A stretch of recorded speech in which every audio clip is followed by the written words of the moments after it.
Hey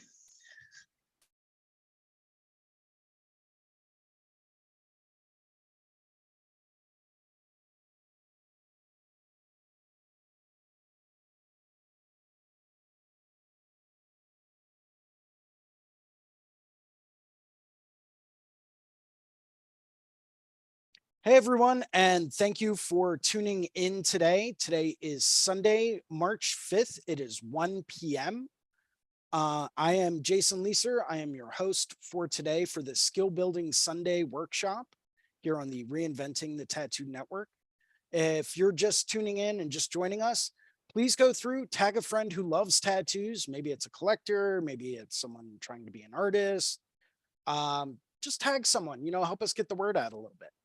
And welcome to Guy Aitchison's Reinventing the Tattoo community, where tattooers, apprentices, collectors, and the curious are encouraged to join in these live streams, real world events, to share and inspire and ultimately create better art and tattoos together. We beam out nearly every day, and with your help, have evolved into a quality network of amazing live and on demand tattoo and art shows that have all been receiving rave reviews. You can find Reinventing the Tattoo on both of the app stores, the Apple App Store and the Google Play Store. You can find Reinventing the Tattoo on YouTube at our Reinventing the Tattoo YouTube channel. You can also find Reinventing the Tattoo on Roku. We have 12 to 15 shows going on any given time, 24 hours a day, 7 days a week. And you can find us in all of the major podcast directories, such as Apple and Spotify. But no matter where you are watching live or on demand, you can always get the latest and most up-to-date information all at www.reinventingthetattoo.com. You can try it out for free. You can pick one of three options. We've got a sample webinar from Reinventing the Tattoo Canon, or we've got some free advice from Guy about your unique goals, or we've got a comprehensive tattoo history course from Jay Brown. Can pick one of those. They're all free. But you can only pick one, so be kind of careful. You can also find a full event schedule with full weekly and special event live stream details. Once again, available at www.reinventingthetattoo.com. You also can find access to our Reinventing 24/7 channel, which is a lot like our Roku channel. It's got 13 different shows playing 24 hours a day, 7 days a week. And you can find a number of other professional development courses from over 20 world famous tattoo artists that cater to all different styles and all different types of techniques. Once again, that's all found at www.reinventingthetattoo.com. Or you can always Google search Reinventing the Tattoo, and all of those things will pop right up, except for the book. The book's out of print. So, I can't even get a copy of it. So good luck with that. Maybe eBay. Who knows? They pop up every now and then. But once again, if this is working for you, please let us know in the comments and in the chats, and please tag a friend who loves tattoos. Help share the information, help share the knowledge. We have a number of weekly staple shows we always encourage people to tune into, starting on Sundays at 1 p.m. with me, Jason Leeser, for the Skill Building Sunday Drawing Group. Following Sundays, on Mondays, we have 3 different shows starting at 9 a.m. with Drawing for Tattooers with James Wisdom, where we go through and we discuss basic drawing techniques and strategies. We talk about basic design and layout principles, more fundamental art stuff for artists to help kind of refresh ourselves. Following that at 5 p.m., we have Let's Talk About Feelings with Robbie Ripple, where we go through and we talk about some of the lesser discussed topics in the tattoo world, such as how do we feel about things, right? Following that at 9 p.m. on Mondays, we have a subscribers only drawing group available for Reinventing the Tattoo Evolution subscribers, as well as people that subscribe to the Reinventing the Tattoo yearly Canon subscription. And that is with Sandy McAndrew. Guy does jump in occasionally and, kind of talk about things, and he leads some exercises. But it's great to go through and meet up with artists once a week for a couple hours to sit back and really work on certain things that we may really want to focus on. Following all of those shows on Tuesdays at 10 a.m., we have Tuesday Feels with Ricardo Sertivon. And that's usually takes place at 10 a.m. On Tuesday mornings. Following that on Wednesdays at 1 p.m., we have the Tattoo Now show with Gabe Ripley, where we talk about some more of the business back end of the tattoo industry. And capping off the week on Thursdays at 6, we have the Tattoo Collecting 101 podcast with Fawn Baker. As always, we've got a whole bunch of different people I would like to go through and thank for a minute. People that help make these shows happen. Starting off with worldtattooevents.com, the largest, most comprehensive resource for tattoo events worldwide. They're constantly updating as conventions keep getting rescheduled like crazy. So for the latest and greatest, most up-to-date tattoo event information coming to a city or town near you, or maybe it's one you want to visit, you can always go to worldtattooevents.com to get the latest and greatest, most up-to-date information. Next, we have Tattoo Now, technology for tattooers, the leading edge in professional development, management, and digital tools for tattooers of all levels. They are constantly keeping everything upgraded and up to date. They are constantly going through and making sure everything is literally on the cutting edge of tattooing.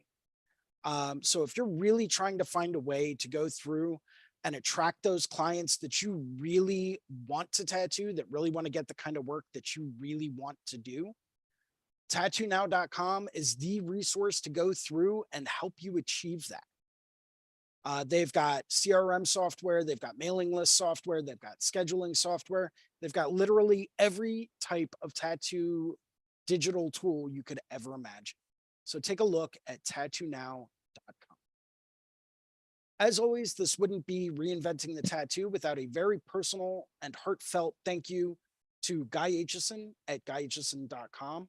He is the founder and inspiration behind Reinventing the Tattoo. Go to guyaitchison.com to find a copy of his Biomech Encyclopedia. He's got some DVDs. He's got some fine art prints. Occasionally, he's got some original oil paintings for sale all up there. You never really know what you're going to find, but go take a look at guyaitchison.com. Would also like to thank a few of our affiliates, starting off with the Apprenticeship Diaries with Amy Nichols. If you know someone that is trying to become a tattoo apprentice, if they are actively searching for an apprenticeship, take a look at the Apprenticeship Diaries. If you are looking for another source of tattoo information, outside of Reinventing the Tattoo, of course, go take a look at the Fireside Tattoo Network, run by Jake Meeks. There is all kinds of absolutely priceless content, all available on the Fireside Tattoo Network. I'm even interviewed on there. And they cover all different types of topics. So take a look at that. And of course, I'd like to go through and do a very personal thank you to Tatcom. Tatcom is literally the cutting edge tattoo tools for working artists. These guys are pioneering and developing the most state-of-the-art tattoo technology to help you apply better tattoos. If you're looking for a power supply that's more consistent, that can really help take your work to a new level, take a look at Tatcom, especially Aaron Williams. Aaron Williams, dude, you are a genius. I will be lucky if one day I understand tattooing to the technical level that you do. Like, you are absolutely phenomenal, man. Thank you so much for sharing all of your knowledge with me personally. Keep it going, man, because you rock. But everyone needs to take a look at Tatcom for sure. These guys are pushing the edge and diving into the science of tattooing. You can't go wrong with anything they put out. Guaranteed. As always, if you like today's show, we always ask that you go through and post a positive review on our channel. Hit that like and subscribe button. Make sure that you don't miss out on any future episodes, because you never know what could be coming down the pipeline. Got a couple people lined up for some absolutely sick interviews. So yeah, please be aware and be on the lookout for some absolutely great content coming forward. If you would like to host a Reinventing the Tattoo event, become a sponsor of our community, or if you're looking for a tattoo or a fine art critique, you can always email us at management@reinventingthetattoo.com. We'll be more than happy to get back to you just as soon as we can. And that kind of wraps up the intro. Let me go through and allow people to unmute themselves again. Because we had some people that were being obnoxious on the video. Or who that could be.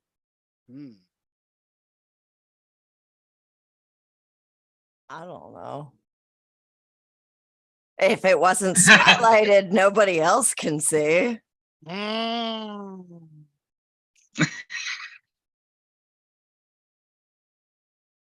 So we've got Medusa with us and Patrick McKay. Patrick Mackie. I always like so Mr. proud of- Mackey. Just think of South Park. Oh God. I always feel really good when I hear other people say McKay, and I'm all like, I know it's Mackie. I've accepted it. I've heard Mackay as well.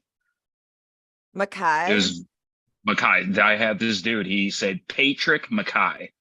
I was like, that is the most Patrick. That I was like, that is the most creative pronunciation of my name, and I can't even be mad at you. Speaking of fun pronunciations, today we have Kylo. But yeah. Kylo. Is that your new nickname? No, Kyle Olsen. No, I know. Is that your new nickname for them? Yeah, I've been calling them that for a while. Kyle O as opposed to Kyle B, and then it just turned into Kylo. Am I just like part of the Star Wars now, like Kylo Ren and shit? Yeah, but less of a bitch. Less of a bitch. I don't know if I would want Not to as go much of a there. bitch. I've got very personal feelings about that. Not a big fan of the character there. I don't care because I have no personal feelings about anything. That's just because you don't have feelings. Not that I've shown. Yeah, no, that's Feelings of vengeance. Feelings of inadequacy. I think we all have those feelings. Yeah, this is my imposter syndrome support group. Fucking therapy session today. Oh. It's So, ISA, Imposter Syndrome Anonymous. Yeah, except we're not exactly anonymous here. Really? So wait, is this like number 100 or some shit? It is the 100th episode of the Skill Building Sunday podcast. Congratulations. Thank you. Yeah, Thank you. what Just the know that fuck? I'm Hell not yeah. planning on stepping back, and I've got another 100 episodes coming down the pipeline. Hell yeah. In fact, I've got some incredible content that I'm trying to get together and get organized for the next 100 episodes. That's super exciting. Yeah. Yeah. When you guys start to see like some of the notifications about like who I'm trying to get on here and who I've been like actively talking to about coming on and doing like a live interview, live Q&A, when you start to see some of the things that I'm trying to organize and get together as far as the next 100 episodes, you're going to be like, damn, dude, this is sick. I mean, it's already sick, so I'm really looking forward to it. Oh, it's Fuck only going to get yeah. better from here. I'm actually talking to a friend of mine that I did a live tattooing Q&A with before. And I'm talking to them about potentially going through and doing another one. I'm talking to some of their friends, and they've got a lot of friends in very high places, about possibly reaching out and doing a live tattooing Q&A at, different places like maybe Athens Tattoo Company or and I think we all know who works at Athens Tattoo Company. Unkindness Art, potentially. Maybe someone there. It's all kind of, theoretical, in the works right now. But these are just some of the perspective things I plan on doing. Cool. Also been in talks with another person that's been on here frequently, buddy of mine named Seth, about potentially going through and doing a live black and gray hand tattoo seminar, which I think would be absolutely fantastic. That would That'd be be fucking dope incredible. AF. Seth, Um, do it. Do it, you know, Seth. with a live tattooing Q&A component to it. So you guys could go through, and instead of doing our normal like art routines, it would be a live tattooing Sunday broadcast. That'd Where be you could go cool. through, you could ask questions, you could be like, oh, what are you using? Oh, do you have any problems working in that area? Oh, are you working from dark to light to dark? Are you going mag first? What type of things are you taking into consideration when you're working in that spot? Mhm. These are all some of the things that are coming down the pipeline. So don't be surprised. I have never been surprised by anything. We've got Amber Morgaine just joined us. Hello, Amber, and welcome, welcome, welcome. Amber. Long time no Amber. see. I am not muted. Yeah, Amber, welcome back. You're on the men. I'm on the mend. I'm feeling better than I did. Good. Fuck Good. yeah. That I have is exactly what absolutely we like nothing to do here. So I'm getting on skill building. Hell yeah. Hell yeah. Good choice. Dedication right there. Oh. I actually won't be on for very long today. I've got a big day at work. Yes. I mean, Stop laughing, Mackie. Do it up, please. I just wow. wanted to hop on, make sure that I have completed my daily checklist of annoying Jason. And Yeah, I think you're about 3 weeks ahead on that checklist. oh frick. Yeah, you've already achieved like level 3000 with that. She's putting in PTO, so when she goes on vacation, it's already racked up. Yeah. Understandable. I get Yeah, thank you, Amber. Thank you. But I wanted to say congratulations on 100 episodes, and you are fucking fantastic, and this is one of my favorite things to look forward to every week, and I've learned so much from you, so I'm excited for so much more. I appreciate that.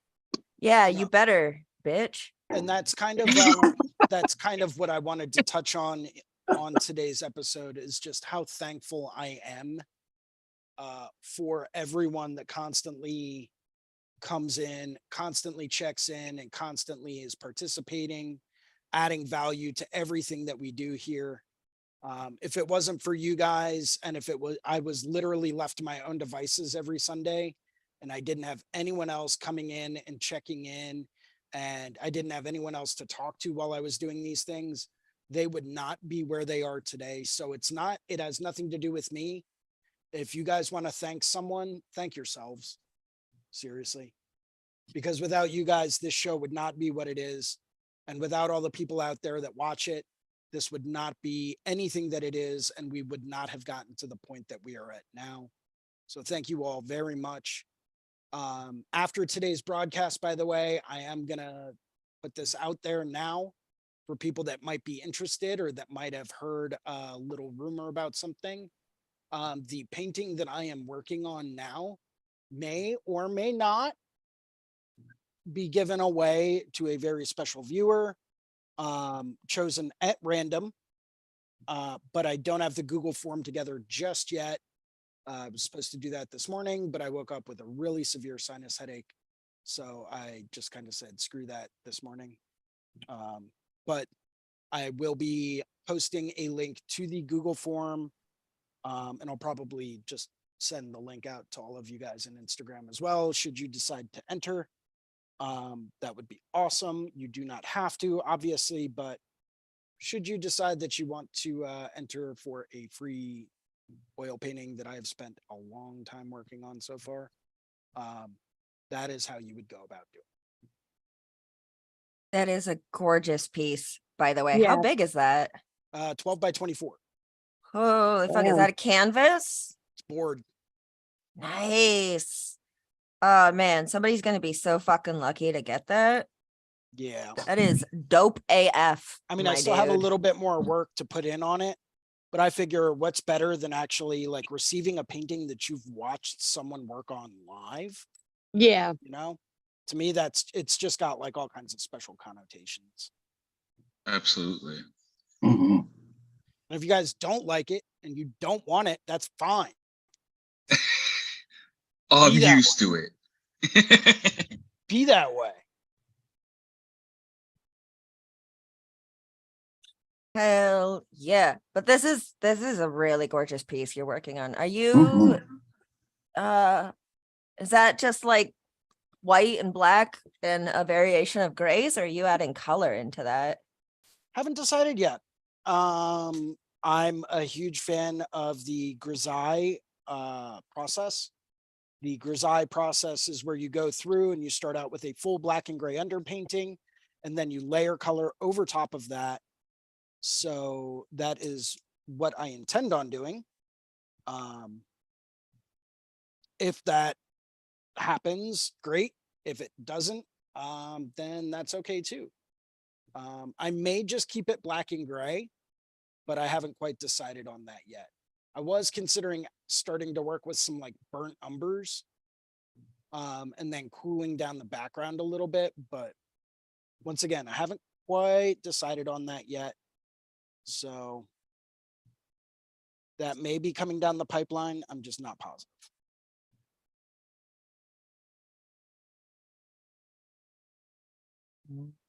Are you like experimenting with like any? Wait, no, you just explained that. I'm slow. Holy cow. That's okay. Me too. Oh, Kylo. Sorry, I'm picturing where I would hang it. Yeah, I mean, it could look anywhere. And that's kind of why I was thinking, okay, maybe I'll just stick with monochromatic. Because if you stick with monochromatic, it'll look good with anything in any color scheme, anywhere. Mhm. Whereas if I started to dive into color and do more color, that's when people might look at it and be like, well, I would love it, but it wouldn't really go with anything else that I have in this room. And it's like, all right, well, there you go. You know, it's kind of, and I just got keyed into this the other day. Apparently it's one of the bigger reasons why a lot of women tend to go for black and gray tattoos over color tattoos. I just found this out. It was like a mind-blowing concept for me because I'm like, so what? Wait, what? But apparently a lot of women out there that I have talked to have issues with color coordinating wardrobes and colors of their tattoos. So a lot of them tend to go through and choose black and gray over color, just because if it's black and gray, they don't have to worry about what they're wearing. I never That's knew that wild. that was a consideration for some Yeah, women. that's No. wild. I couldn't never- even imagine. Just no. I mean, I it's very easy. honestly Just wear all black. That's what I you do. can't go wrong with that. Yeah, Mhm. no, I've had clients be all like, I really love color tattoos, but I don't think I can commit to it because I don't know about like how is it going to clash with my clothes and everything. And I have a shit ton of color tattoos. I love color. So I always let them know. So like, look at how much I have. It's all over my body. I have never once thought about, will this match my tattoo or not? It's never occurred. And you know what? I'm always cute. So to anybody out She's there right about afraid that. of color, do it. Just do it. Yeah, I mean, in my opinion, you can't go wrong because it just adds another level of depth. You know what I mean?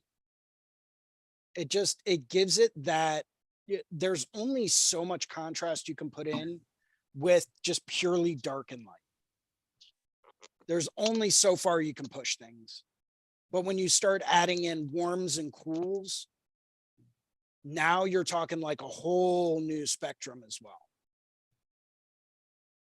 Yeah, can- I actually on a Saturday, I have a client coming in. We did a black and gray piece on her leg, but she kind of wants like a pop of color on it. So I think we're gonna go it back in with a few different shades of green just to give it some green glow throughout the piece. And I know that doesn't sound really great when I'm describing it out loud, but I think that's a good compromise too. When people are like, I don't want to commit to too much color, you can do something with a monochromatic scheme.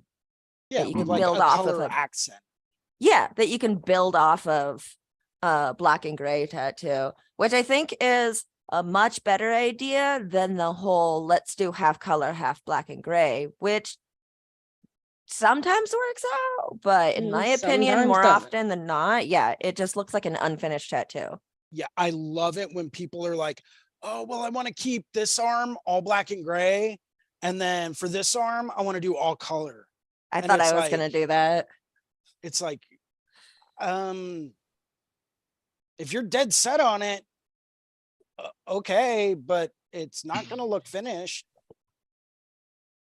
Yeah, What- I thought I what was do you gonna do mean? that, and now I just have a mix on both arms of color and black and gray. Mm, I mean, don't get me wrong. For people out there that stick with it and do it more, and if that's what makes you happy, more power to you. Seriously. I was one of those people, and this is something that I was educated on early in my tattoo career. I remember I was still in high school at the time, and I just went over to talk to like a tattoo artist about, like, hey, what's involved? Like, I want to eventually get tattooed, but like I'm too young. I just want to know what to look for. I was thinking about all black and gray and blah, blah, blah, blah. And the dude looked at me. And he's from Southern California, and he's got a little bit more of like a darker tone skin. Not by much, but he's like 3 or 4 shades darker than paper. I'm like 1 shade darker than paper. So, I was talking to him about it, and he's like, dude, don't do that. Don't do yourself a disservice like that. And I looked at him and I was like, what do you mean a disservice? He's like, dude, you're 1 shade darker than paper. He's like, imagine how amazing color is going to look on people like you that get color. You can get the full spectrum of color, and it will still be that vibrant until the day you die. People like me, and keep in mind, he wasn't a whole lot darker than I am. He's like, people like me, we'll get color. It'll look great for a little while. Then our natural skin tone shows through, and those colors are no longer as bright. mm. Yeah, my yellow disappears pretty fucking fast. Like I have, around probably 90 hours worth of work in between my 2 knees, and a lot of that is yellow, and a lot of the yellow you can't even fucking tell, and it's not like it's an old tattoo. Yeah, I still have yellow on my one arm, right? And I don't know if you guys can see it that well or not, but I still have yellow in here, and this arm is probably 17 years old. Yeah, I can see that shit plain as day. Yeah. My yellow is gone in this old one. I've got yellow and orange in there, and you can still see it. I mean, yeah, it's 17 years old. It definitely does not look as vibrant as the day it was done. But you know what? Still For there. as old as it is, it doesn't look half bad. This is why even with all the new inks that come out and great inks, great carriers, certain things like I buy my yellow from a certain company just because that yellow is a tried and true yellow. And no matter what I do, it's always going to go in and it's always going to stay in. Anybody got a tried and true orange, Yes. Mix your own. Yes. magenta, and I've yellow? done a lot of research into oranges because I know certain companies out there, their oranges suck, and they will Doesn't- fade faster than you can imagine. Yeah, doesn't Guy say to mix magenta and yellow? That's one of the ways. Yeah. For consistency's sake and for the ability to go back through and be able to provide touch-ups later on if need be, I always like to have a pre-mixed orange, but I'm very picky about who I buy them from. And I'm very, very picky about brands that I use. I go through and I will contact the heads of whatever companies I want to buy colors from. And I have very specific questions that I ask them. For example, I got a hold of Matt Kramer from Industry Inks, and who ironically only works like 45 minutes away from where I live. And I got a hold of him and I went up there and I talked to him. And I said, listen, I'm interested in picking up some Industry Inks. I want to try them out, but I've got questions for you before I do. Right. I want to know about your light fastness. What light fast rating do you have for the pigments that you use? And that's not something that a lot of people actually know to ask. What is light fast? So light fast is how quickly a color will fade under direct ultraviolet light. Okay.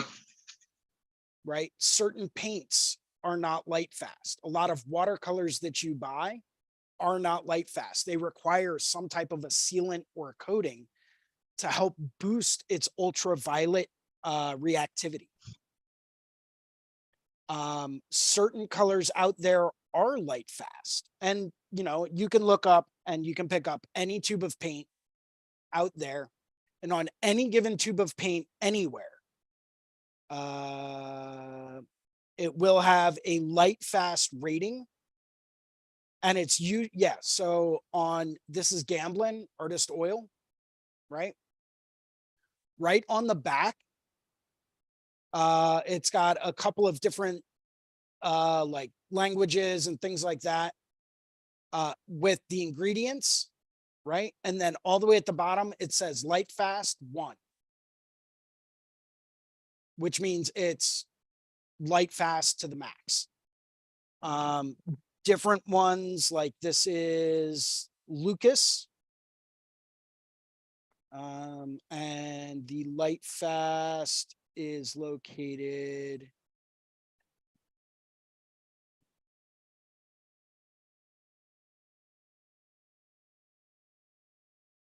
I think they indicate their light fastness with the number of stars. I don't know how well you guys can see that. And then this is Rembrandt. And this has a light fast rating of, that's series 1. Opaque. They indicate theirs with a number of pluses. Okay. And then next to that, you see a little square that's like half black and half white. Mm-hmm. That's translucent or semi-transparent. Okay. This one's got a light fast rating of 3. So I always ask about light fastness whenever I'm choosing a color company. Certain companies that I choose because I like their viscosity. I like how thick their pigments are. Certain companies I stay away from because they're too thin or they're too thick. But I always check the light fastness before I go through and purchase any of the colors. Because I want to make sure that if I put that color in, and it doesn't matter what color it is, I want to make sure if I put it in, it's going to stay in, right? Because what's the sense in putting in a color when it's not going to be there in 7 or 8 years? Perfect example of that is a guy that I work with. He got a tattoo done by a very prominent artist, very, very prominent artist that was using a very specific brand. And he got this gorgeous orange fancy fox done, right? With like a monocle and a top hat and this gorgeous chartreuse feather in the hat. Absolutely crushed the tattoo, healed flawlessly. Everything looked perfect. 6 years later, there's no orange in it. The Oh, chartreuse no. is completely gone. You know, all of that gorgeous color work that he put into it, it's no longer there. You know, and different artists out there will talk about that. You know, I got a hold of a representative from Raw Pigments, talk to them about light fastness. Talk to a couple other people, and there are certain companies out there that won't tell you. They won't tell you how light fast their pigments are because they're using pigments that they know are not light fast. You know, I've got some canary yellow from a very specific company that I'm not going to mention in a dragon koi on my right thigh. My thighs do not see the sun ever. Okay, ever. I don't think they have since I was 3 years old. You know, and that canary yellow is pretty much gone. And that tattoo is 10 years old. So it's always important to talk about light fastness. It's always important to talk about longevity of the pigments, sun exposure, everything like that. But at the end of the day, if the pigments are light fast, you can go to the beach with them. This is my driving arm. Okay. I drive, this arm hangs out the window all the time. It gets sunburned. I have treated it like hell over the years. And you know what? Those oranges and yellows are still there. After 17 years. I'm so afraid to get my driving arm tattooed because right now the outside is blank for that reason. Yeah. Well, as long as you're careful about it, you'll be fine. Yeah, I do keep sunscreen in my center console in my car. Pro tip for everybody, keep sunscreen there. It's not a bad Like, idea. always sunscreen your hands because your hands are always on the driving wheel. That's in the sun. If you have hand tattoos, that's what's gonna kill it is driving.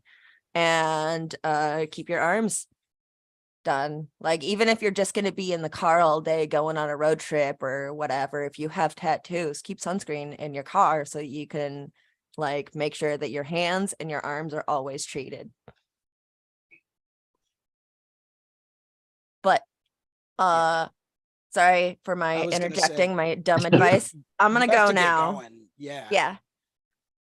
Bye. Bye. We'll see ya. Have a See good ya. one. It was good to see you. But yeah, so always be cautious about, like, you know, whatever companies you're going through, whatever companies you want to try out, ask them about, talk to someone that, you know, is in charge of the pigments, someone that actually works for the company, that isn't just like a sales rep at a convention. Go through and talk to them and be like, hey, you know, what can you tell me what the light fast rating is on this red or this orange or this purple? You know, I'm just trying to make sure that when I put this in, it stays in and it's going to stay that vibrant. And there are a lot of people out there that will go through and they'll be like, oh, it'll be fine. You know, you're cool. Like, I don't know the exact light fast rating, but like everyone uses it. It's great, you know, blah, blah, blah. And it's like, oh, so you don't know? And it's like, oh, well, then, okay, thank you. Thank you for your time. You know, because like, if you're not willing to divulge that, or if you don't know that, then I'm sorry, but I'm not going to take the risk. I put in so much work with the tattoos that I do. They better stay looking that good for a long, long time.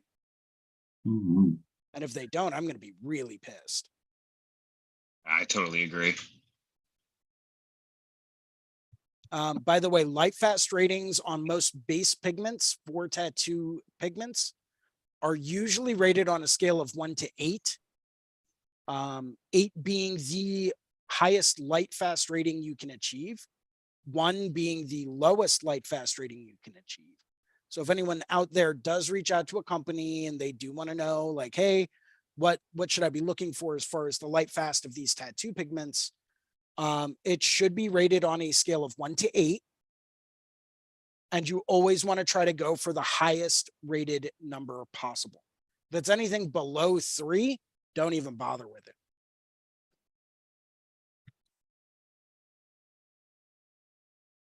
So that's pro tip, tattoo color pro tip. Or you can just buy from companies like Industry Inks or Raw Pigments or Solid Ink or any number of the other companies that I've already gone through and vetted. Yeah, I love raw stuff personally. I love it. It's thick, but not overly thick. It's consistent. It's got a great light fast rating. It mixes and blends well. It's got great viscosity to it. It's powder based, so it's not an acrylic emulsion. So you're not putting like plastics into your body, which is nice. But it's a great company for people out there that are looking to try something new. Highly recommend it. Give it a go. So is there like certain limitations when it comes to the light fastness? Like say with like the oranges and the reds and stuff like that, like depending on like on the ingredients that are in it, is there limits to that? To where if you want like a certain rating, say you want like the best rating for a red, but you can't achieve it because of the ingredients that are in it. Is that a thing? Yes and no. Okay. The base pigment rating is going to be one thing, right? That the base powder, the base color that's in whatever pigment you're choosing, that's one thing. And that's where that light fast rating comes in. The Okay. other ingredients, typically things such as witch hazel, ingredients such as distilled water, witch hazel, rubbing alcohol of some type. Some companies will use a vegetable glycerin. Mhm. Those are all typically translucent. So Mhm. that's not necessarily something that's really going to impact the light fast rating of the pigment itself. Okay. Okay. Science. Yeah. This is Yeah, so this many is what layers to it. happens when you become friends with people that really know a lot about this stuff, Mhm. that are like, pioneers and working with, different people going through and researching things like the European color ban, right? With phthalo blue and green, Mhm. that really do like an obsessive deep dive into that kind of stuff. Which is good. Because it's people like that that can help educate the rest of us on, different things that we may not otherwise consider. 100%. Because yeah, I would have never thought of worried about like the light fastness of ink and stuff like that. Because like, yeah, I never considered that. Another Neither did person I. to reach out to if anyone ever has any questions about things is someone named Jesse Smith. He runs Loose Screw Tattoo out of Richmond, Virginia. Mhm. Jesse Smith has been doing his own independent light fast test, and has literally broken it down so he only uses 5 colors plus black and white for all of his tattoos. If you see like a teal in there, he mixed it. If you see an orange, he mixed it. If you see any kind of like a burnt sienna or a burnt orange or anything like that, it's because he mixed it himself. That takes a lot of time to learn and understand how to mix the colors really, really well and efficiently. Yep. Yeah, he's really good. Yeah, that's incredible. And he uses a very specific brand, but mostly what he uses are concentrates. So he'll go through and he'll take like a green concentrate and a blue concentrate and like, a bit of white or a bit of like, a bit of white mixed with a tiny bit of like a red concentrate, and he'll make his own tone, right? To like Mhm. mute it out and get just the right amount of muted tea. And it's fascinating to watch people like that work. But that all comes from a lot of experience and a lot of time, He's invested a ton of time into just focusing on what colors are going to last the longest. And for people like that, I really, really, really admire them because I don't know if I have time for that. So, and just to be able to have that information, because that helps the community as a whole. absolutely. To do these really, really, really deep dives on like why this works this way, like the stuff that Tatcom is doing, like don't even get me started on Tatcom. Like I'm going to go off on a rant because those guys are literally completely and totally changing the fundamental groundwork of tattooing. They are the most inspiring people I have ever been around in my life. Well, it's just like so cool, that one video that they have of like, of course it's gelatin and everything like that, like it wasn't actual human skin, but like how like the ink goes in, and then on the next spot when the ink goes in, it puts even more ink in the hole before, like just like the little things when it comes to the tattooing and the stuff that they're researching and stuff like that. It's severely fascinating, but like super crucial to the industry as a whole, because the more that we all know about this, that, and the other thing, the better quality stuff that we can produce for our clients. Absolutely. Which is like the most important. Yeah. Because I mean, we're not making tattoos to try and have them disappear anytime soon. Right? These people go through so much pain and like their own journey when it comes to their tattoo and getting the tattoo, that we want to make sure that it's not like, oh, hey, we'll see you in a couple months to just redo everything. We definitely don't want that. Yeah. So the more we know, the better product we're going to be able to produce. And that's super exciting.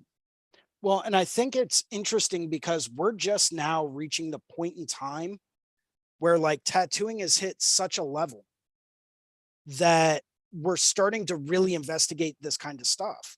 Because if you really think about things, right, if you really look into it, this kind of information was never shared, and it was never even a concern, back 20, 30 years ago, because we were still living in the age of, well, don't worry about the why, do it like this and you'll be fine.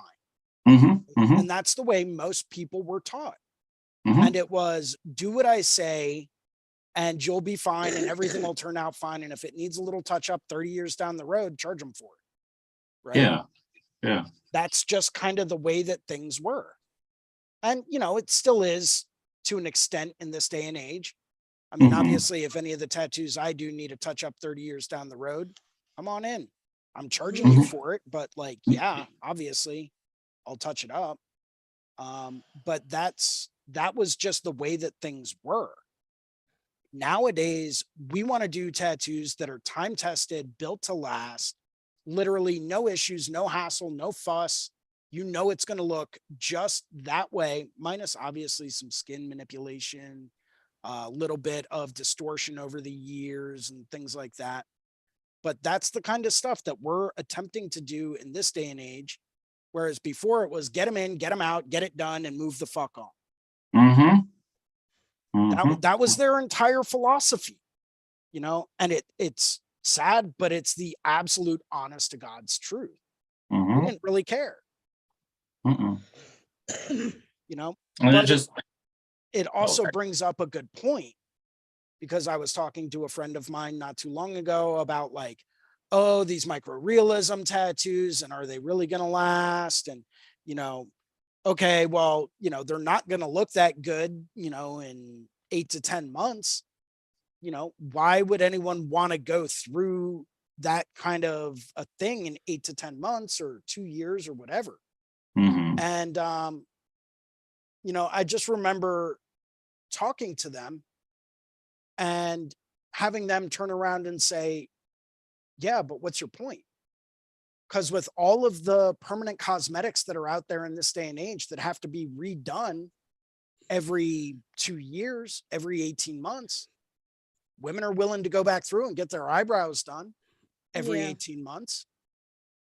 So why not do that for a tattoo? I don't know. I feel like it's completely like the eyebrow thing. at first I didn't understand it because I was like, why not just use tattoo ink and make sure it's permanent and it stays in there? Like, it's a scam, it's baloney, because they're paying like quite a bit of amount for touch-ups and everything like that. But like, it didn't come across to me like, oh hey, like let it fade out a little bit and still give them the opportunity, like if they want to change colors just a tiny bit, if they can, of course, in certain situations and stuff like that, like subtle changes, on the eyebrow thing I got. But yeah, it didn't make sense to me for a long time, because like if you're gonna get tattooed, like make sure it's good, it's in there, it's in the skin, it's not going anywhere, it doesn't need touch-ups and stuff like that. But Right. But that, so it begged the question. And when they put it to me like that, they said, listen, if women are willing to go through every 18 months and get their eyebrows redone for an outrageous amount of money. Not that I'm not saying that people out there doing permanent cosmetics aren't completely and totally worth it. That is another level of tattooing that is like my mind just can't wrap itself around that. Like, you're literally doing hair thin lines left and right, and they're perfect.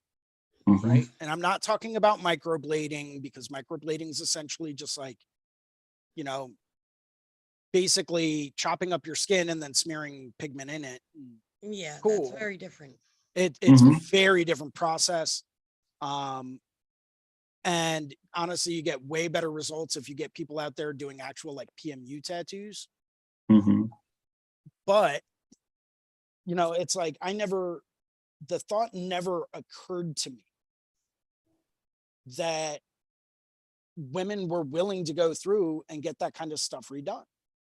So when they brought that concept up to me about, well, yeah, just tell them that they're going to need to come in 18 months to have it touched up, and they're going to need to be on that kind of a schedule with it. I was like, but I don't know. It threw me for a loop, because that to me was never a concept. Yeah. That was Yeah, never that was the like way The that I idea was of taught needing to things should be. maintain a budget to maintain your tattoo. Yeah. That's wild to me. More power to them, but that's wild Yeah. to me. I can't comprehend that, to be honest with you. I mean, hey, people that are willing to go that route for it, more power to you. I just can't. That's beyond my comprehension level. Well, yeah, it's just like we've always been told and taught, like you can't, survive off of just touching up all your tattoos, like if they're not healing up good and stuff like that. Like that stuff can only go so far and last for so long. So we're always working towards making sure that we get perfect heals, perfect saturation, everything like this, that, and the other thing, to where they can go 10, 15, 20 years, without, like any real maintenance at all. But to like get a tattoo and then get maintenance on it again, like a year after year after year type of thing, like what? Yeah. Yeah, that sounds crazy. Yeah. And I mean, hey, don't get me wrong. People are willing to pay for it, and people are willing to get on that kind of a schedule with it. Suit yourself. We got Right. people that are getting bodysuits done by, every 3 months in for a piece of their bodysuit. If they have that kind of dedication, why not dedicate it to just one piece? True. It's very true. Yeah, I don't know. I'll have to think about that. It's like, yeah. So I had a client bring that up when we were working on a geometrical sleeve and we're almost done, and some stuff was shiny. We wanted to like darken it up just a little bit. So we're like, we were just gonna wait for a while, just make sure it's fully healed and everything like that, and just go over everything every little thing that we don't like about the sleeve and stuff like that. And then you started talking about like, oh yeah, and then I'll just come in like a year later and do some like maintenance and stuff like that. And the whole time I'm just like, why would we need to do that? If we're going to go through and make sure everything's 100%, like you can come back in a couple of years and we can see how it looks and stuff like that. He's like, no, man, I just want to make sure it's maintained and come back every year. And it's just like, oh, okay. Well, Yeah. I mean, hey, do it. Absolutely, man. Maintain it. Do it. I guess, yeah. I guess it's a way to. Well, and actually, no, that's actually kind of be a cool opportunity, because you can take pictures of the whole fucking process. Mm-hmm. You can take pictures of like, this is what happens to this tattoo after a year, or this tattoo after a year, after 2 years, after 3, 4. If you can, I mean, like if a lot of tattoo artists can collect a lot of data doing that, that can help. That can help. Yeah. Okay. Absolutely it can. Okay. Cool. Because Yeah. there's not too many people out there that even have that opportunity to Yeah. go through. Because I mean, you get people that sit down, you know, they're spending $3,000-4,000 on a sleeve, you know, Mhm. over the course of like a year and a half, 2 years or whatever. A lot of people are going to want to take a break and whatever. Cool, fine, more power to you. I get it. Totally Mhm. understand that.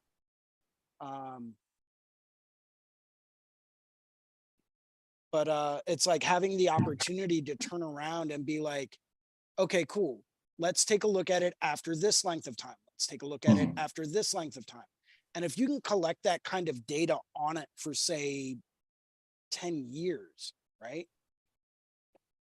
That would be absolutely priceless information Mhm. so that we can see, especially if you keep a record of like what you used, how you used it, you know, everything from, you know, needle grouping size to pigments that were used. Um, you know, that would be absolutely priceless data that Mhm. we could go through and we can turn around and we can see, okay, this person used this data or they used this product with this grouping at this size using these machines. They got this result when it was first done. This is how it healed up. And then this is it after the first year, second year, third year, fourth year.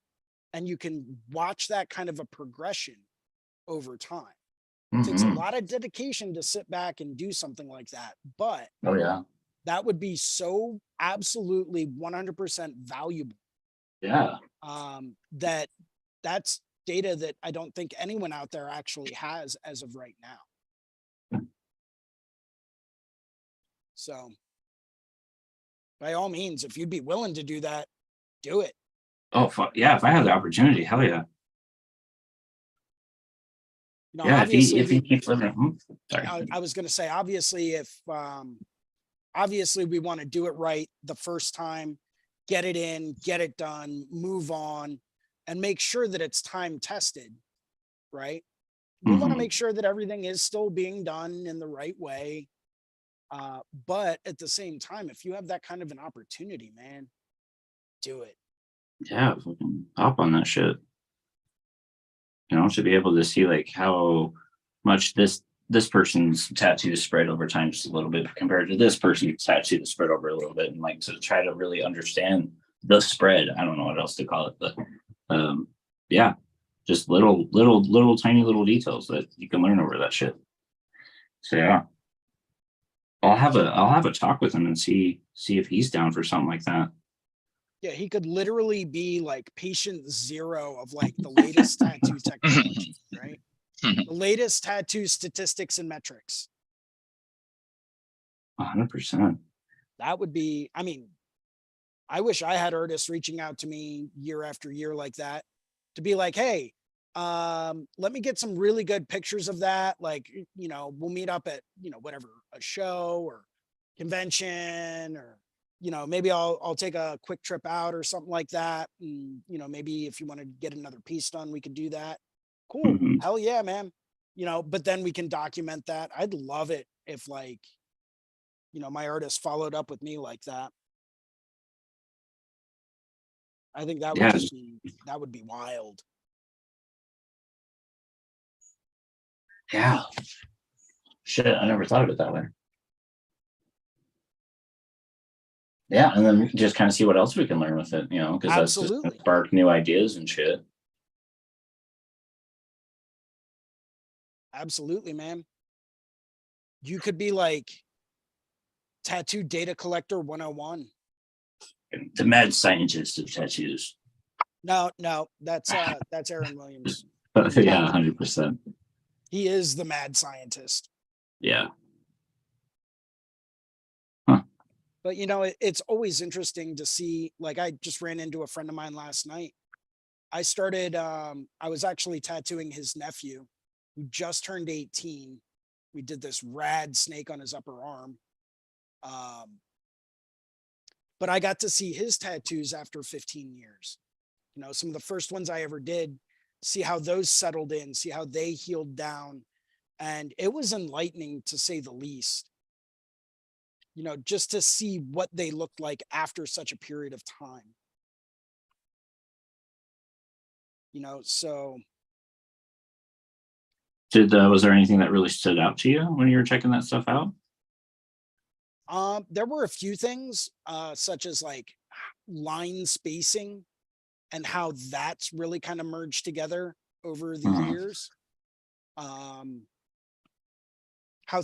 there were a lot of things that kind of averaged out as far as just looking at subtle color shifts and tones that I put in there that I was, you know, praying would still be there, you know, for life and whatever.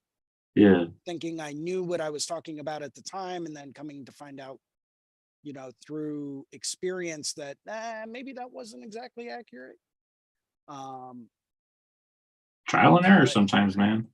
yeah, but like subtle color shifts over time that just did not heal up and maintain the way that they should have, Mhm. and how that kind of averaged out. So it's pretty interesting. Mhm. Just so Speaking much. of a guy with decades worth of tattoo experience, we just had a very good friend of mine, Seth Mushrush, join us. Oh, right on. Seth has been able to collect over 2 decades worth of data, dealing with tattoos that he has seen. And all of it's bullshit. All of it. Oh, I don't know if I'd go that far. What's going on, everybody? How goes it, What's man? going on, dude? On my way back from Massachusetts right now. Working at the Gallery Tattoo Studio in Concord, Massachusetts, and they're recently expanding their workspace. Added 3 new booths in a whole other area, a whole other room. So happy for those guys. Kurt Brown, if nobody there follows him, he's a good dude. He's apprenticed 2 people under him, and they both still work for him. One of them has been over 10 years now. So it's one of those rare occasions where it's like good people find good people and teach them good things. And in our business, I find like so often it's everybody's rushed to have an apprentice or something like that. It's, you know, talk about like information being handed down that's not refined, you know, and you get a copy of a copy, and then you get a bunch of people that don't know what the hell they're doing. But Kurt's lineup there, the 2 people that he apprenticed, that you can see the influence that he had on them artistically. But they are dynamite drawers and tattooers, so I'm really happy for him. It's a super nice studio. It's off the beaten path, so I'm happy to get back to the Philly area. But it's pretty. Sure. What are you guys working on? Art wise or conversation wise? Both. I hopped right in here, so let's go conversation. We were talking. Oh, sorry. Yeah, Jason. I was going to say longevity in tattooing, like with tattoos and stuff like that, light fastness of certain colors. We've covered a couple of different topics so far today. Okay. Yeah. Anything about the, I recently saw a little video that said something about and I didn't watch the whole thing. I think it was like a seminar type thing, but it had about doing like applying certain colors in a particular way. Like you wouldn't apply a yellow or an orange the same way that you would apply, you know, let's say like, I don't even know if this was the end of the point or advice, but maybe you wouldn't apply it the same way that you would do a green or a blue. You run the machine differently to push white as opposed to pushing a different color. And I don't know if there's any truth to that or not. See, I've always been fascinated by that, because a lot of lighter tones, from everything that I've learned about pigments over the years, what I've picked up on is that a lot of the lighter tones that are out there, a lot of like pinks, a lot of the more pale tones, or any tones that seem to be a bit more opaque, actually use a very large percentage of white. So applying those should be right along the same lines as you would apply a white, because obviously if that's a very heavy base for that specific color, then that just kind of is what made sense to me, right? I've also been an advocate of the fact that since there are a lot of lighter tones out there, lighter greens, lighter blues, stuff like that, that have a very high concentration of white in them. If you go through and you're trying to try out a new color brand or something like that, pick up a bottle of their white first. Try that. If you like that, if that goes in pretty easy for you, if it holds up pretty well, if you like the way it performs, there's a pretty good chance that you're going to like a lot of the other colors that that company puts out. Because white's typically one of the more tricky colors to produce. So that's really good. What about you see some of these companies putting out like a mixing white versus like a traditional white. I don't use Eternal really anymore, but I do know that they have a vintage white now, and I always just, I was like use the, as a fusion guy. I know that we talk a lot about the what is it, solid inks, and then there's another one that you guys were using on there that you talk about. But I was always just like, I use the white that I have that I mix with other colors, and I never really considered much using mixing whites versus paint white or anything like that.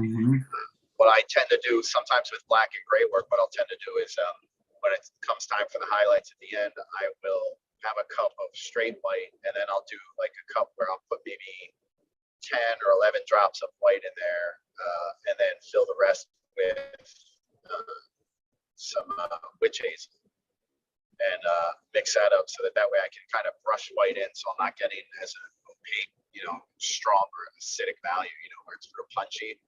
A lot of, just certain areas where I don't need like a hard.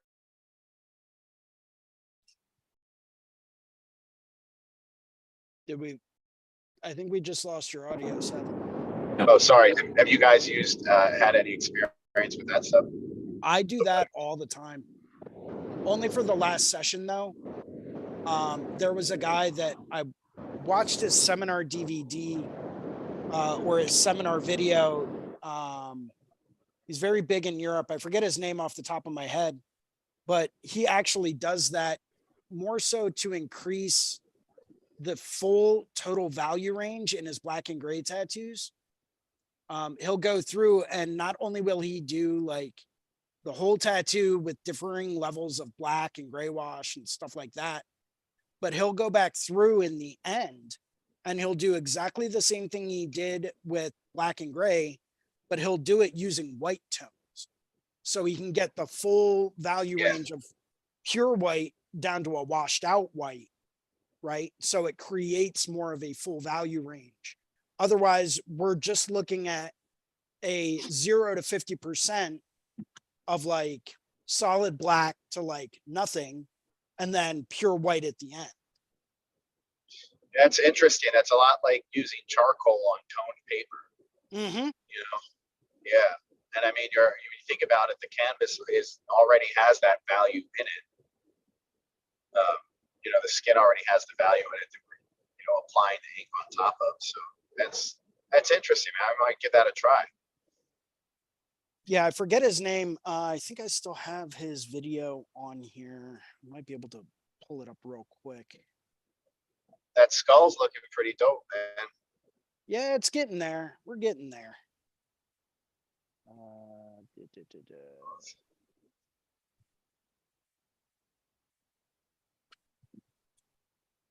So you guys know how things kind of come and go in waves. I find like a lot of, for whatever reason, albeit Pinterest or social media posts and things like that, but I find that like a lot of subject matter requests from clients tend to come in waves and clumps, and it's cyclical, kind of things will come back around again. So recently, I over over the last month and going into this week, I would have done, this week will mark the 5th, I believe, Lord of the Rings tattoo that I've started. Most of them are large scale, you know, sleeves or like larger pieces, portraits and things like that. But a couple of small ones mixed in there along with it. And it's just funny to me that like one after another, even to the point where I have people requesting the same thing, you know, like two clients looking for the Witch King riding the Fell Beast in different ways, you know, using them in different ways, but the same exact request. And just funny that all that stuff kind of comes in clumps. So as like inspired. So this weekend I started rewatching them with my daughter. It's the first time she had seen them. They're good movies. It's nice to, when you get requests for things like that, you know, to go watch. You know, if it's a movie or say somebody wants like an animal, maybe going and watching a documentary on that animal. It kind of puts you in the mind frame of feel like maybe being a little more creative with what it is that you're using. Something It's not just that, but it gives you the opportunity to get screen grabs so that you have original reference pictures. You heard it, baby. Absolutely. There's actually a website, I forget what it's called, but there's actually a website where they break down every movie down into like individual screen grabs. What? You're gonna have to send me that one, bro.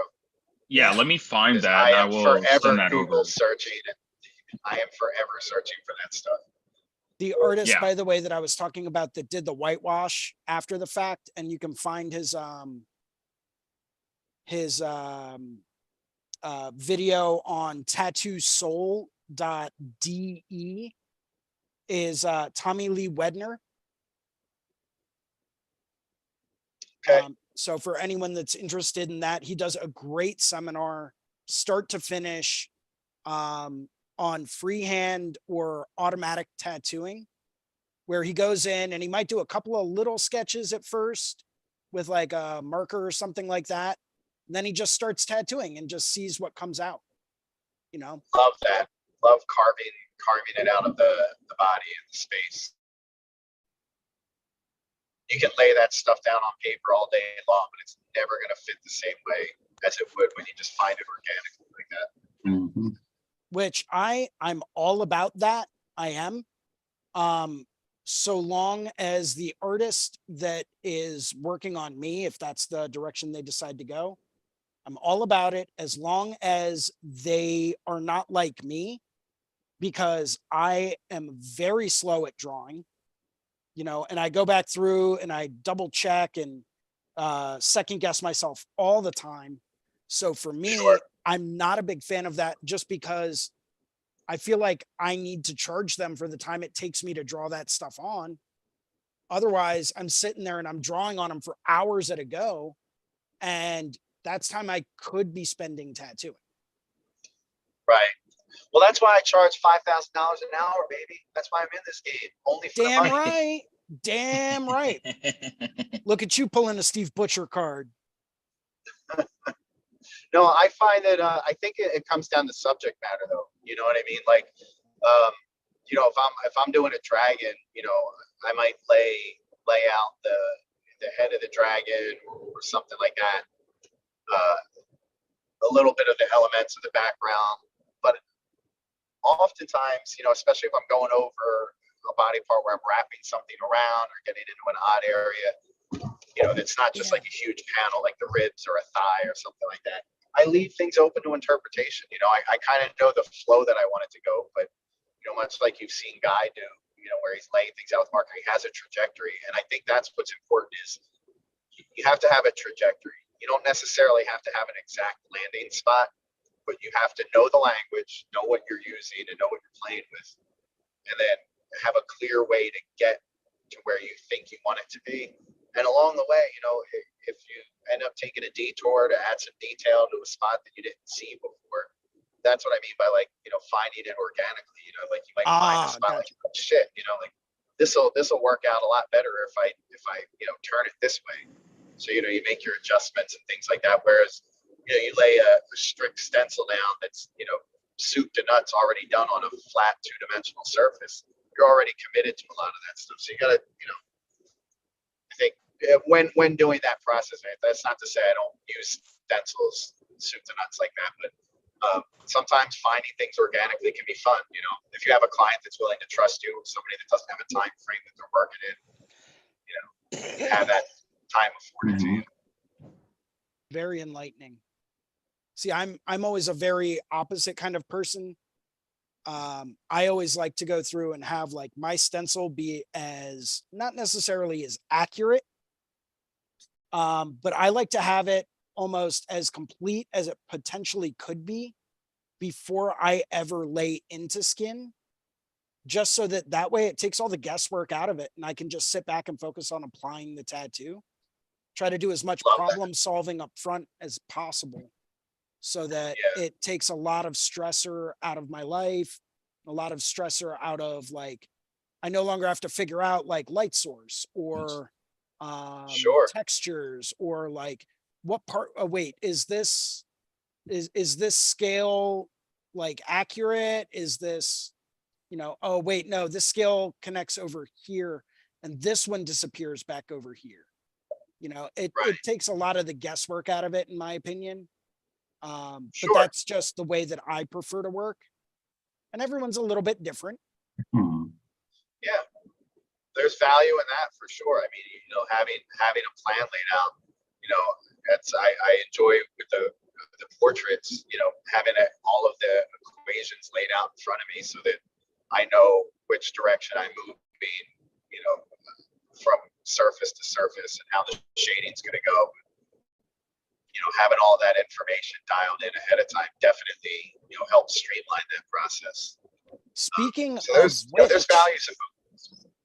Speaking of which, I might have hinted that we may be getting together in the next, I don't know, few months or decades or whatever, whenever, to go through and do that hand seminar. Yeah, I just talked to him, Mark. Yeah, he's a Awesome. Philly tattooer. Yeah, I just talked to him about that the other day. He said he's absolutely down. I think he has, I just have to remember to give you a call after the fact, but he said he has some time coming up. He wants to take a week off from work because he's, you know, tattooing or whatever. So he wants to do both hands. Okay. Bride of Frankenstein on one and Frank on the other one. But he wants to get them both done so that he doesn't have to miss too much time at work. He can just let them heal.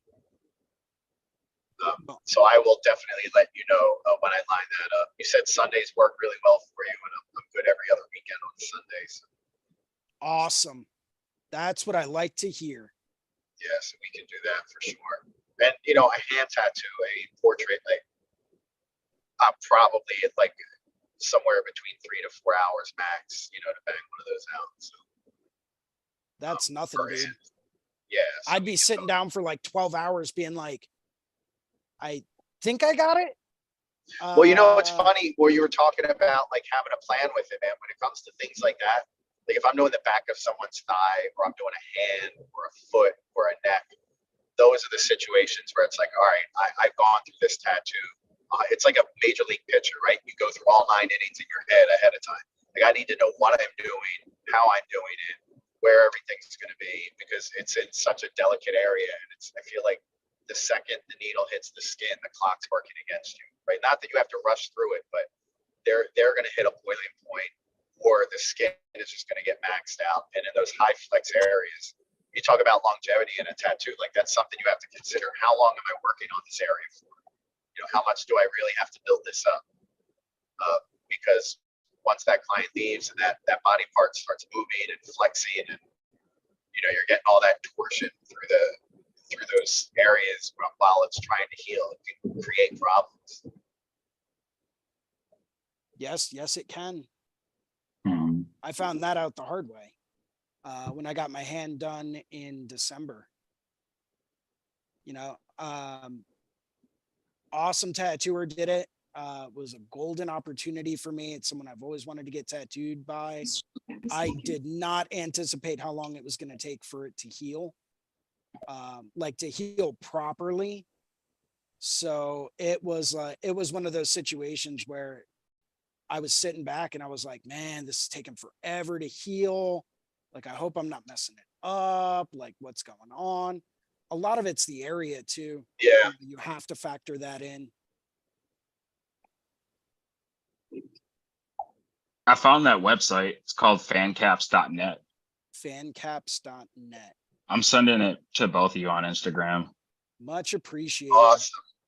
Thanks. Yeah, Yo, no man, problem. that wolf. Is that wolf you're drawing there? 'Cause I'm Oh. driving right now, so stuff's making me constantly look down. Yeah, the hyena eating the little baby Hyena, javelina. yeah, yeah. The javelina, yes, yes. So That's That's I'm coming working along on sick. I'm working Wow. on Oh, look at this all that part meat. right down here. Hold on, let me spotlight Yeah. it. That looks awesome. All that Man. texture, man. Yeah, man. It looks like chunky and fatty. It's so good. Mhm. Yes. Thank you. I really appreciate that. It means a lot. Yeah, no doubt, man. Awesome. Yeah, this thing's pretty fucking big, and I'm still my usual fucking tools. Just these guys. Oh Yeah, yeah. teeny tiny, right? Teeny tiny on the real big. That's it. Hey, what's my man Dave Grohl working on? Kyle? He said Dave I mean, he does kind of look. They do kind You of know, look like. thank you for Yes, the he does compliment. kinda I look appreciate Dave that. Grohl-ish right there. Let's see what you're working on, Kyle. Captain Foo Fighter. So like the Monday night exercise was supposed to be a feather. It turned into something else. I don't know what I'm doing with it right now. It's kind of like this weird frame thing. Let's see if I can do the technology stuff and rotate it. No, it's just kind of this weird framey thing. Okay. I was trying to put like a Is that for monkey a paw. lining that up for a form? Yeah. Yes. Yeah, it's just like, I don't know, just having fun with it, just messing around with just the frame. Dude, great bevels. I like that. Thank you. It's got Thank that you. whole like three-dimensional, almost Oh, like there you go. kind of style to it. Mm-hmm. Yeah, I kind of want to add some more like Love the pitting, beveled edge. like the little notches and stuff and edges, or like just little notches and nicks and stuff like that around it. Just add like tiny little texture here and there, but Hey, think it what's should be that cool. blue over to the right, next to the arm? that That handprint. Yeah, what is that? I was trying to sneak like a monkey paw like in the center of this, just kind of going in and out of the frame because I thought it'd be cool, but it's just too much. It doesn't work. Yeah, It no gets doubt. lost. Okay. Yeah, so yeah, it's What weird about monkey doing paw. it in a different color? I had it in Oh, orange. still get a little too busy. Yeah, I had it as orange when I had it in there just to have like the the simple complementary color, and it was too busy. Too It much. I didn't. hear you. Yeah. So Well, the monkey figure paw would make something. a killer sticker or t-shirt, bro. oh yeah, that'd be It fun. would be That'd a be way cool. super sick sticker. Yeah, that thing is wild looking, man. Thank you. Love it. Thank you. Can you get close to those coming down from the wrist on that? Those drips on the monkey paw. Oh yeah, it's just super rough stuff. Oh, let me see if I can get it to Yes. focus in. All webby and cheesy. Yeah, Oh yeah, dude. just super Yeah, scribbly man, stuff. that's killer. I love Yeah. having things finished like that. They come down where you're fading it into like a solid black, and then having like kind of a loose artistic texture to it, and then Mhm. throwing the color back into it on top of Mhm. that. It's such a wild look. Yeah. Thank you, man. Yeah.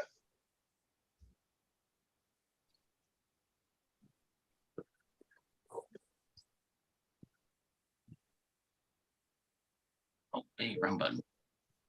Oops.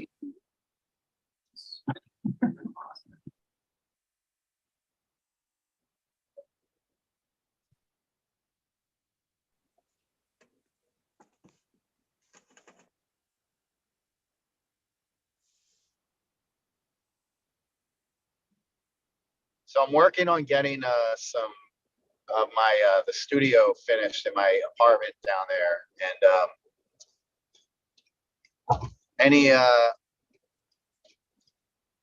I got myself one of those circle lights, so I'll definitely be using that. It's got like the little iPhone holder in the middle. But any recommendations on lighting besides that? I always try to do the full spectrum tubes. Okay. So I'm actually working with it's a key light from a company called Elgato.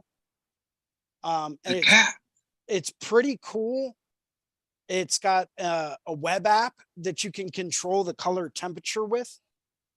And it's got like adjustable brightness and everything like that. So you can get like a full color range, but it's naturally like muted down and diffused. So like if I switch to here, so if I'm normal and then I can jack the brightness all the way up. I don't know if it's really coming across that well with the camera, but and then I can do super cool light, or I can do like a super warm light where I look all washed out with reds.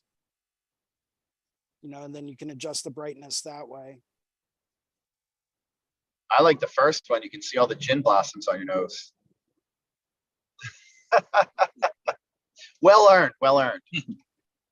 I'm working on mine still. I'm getting there. So, I mean, it's nice. Nice. It works well. You called it a key light by Yes. It's a company called Elgato. Elgato. All right. I'll look into that. Thank you. Jason, have you seen those Lume Cube lights at all? Yes. What do you think of those? So like the little portable LEDs. Yeah. Where they like go up on tripods and shit. Got one right here. Nice. I actually just picked it up the other day. And I set up like a little camera rig so that I can pop my phone into it. So for when I go to take good pictures, like, Yeah. and this just like screws right on top. And it took me a little bit of playing with it to get it right. To like for the right position and everything.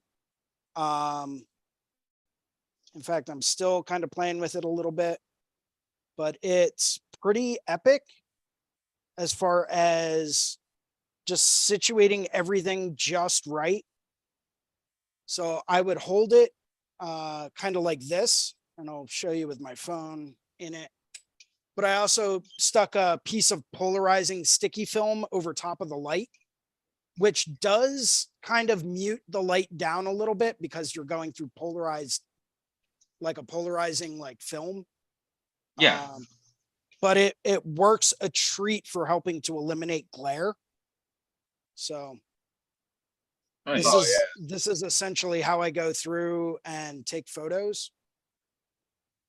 And then I've got like a little clip-on like ND filter, like variable ND filter I'll put over the lens on my phone. But this thing's pretty bright. Dude, what is that thing called again? Lume Cube. Yeah, this one's from a different company.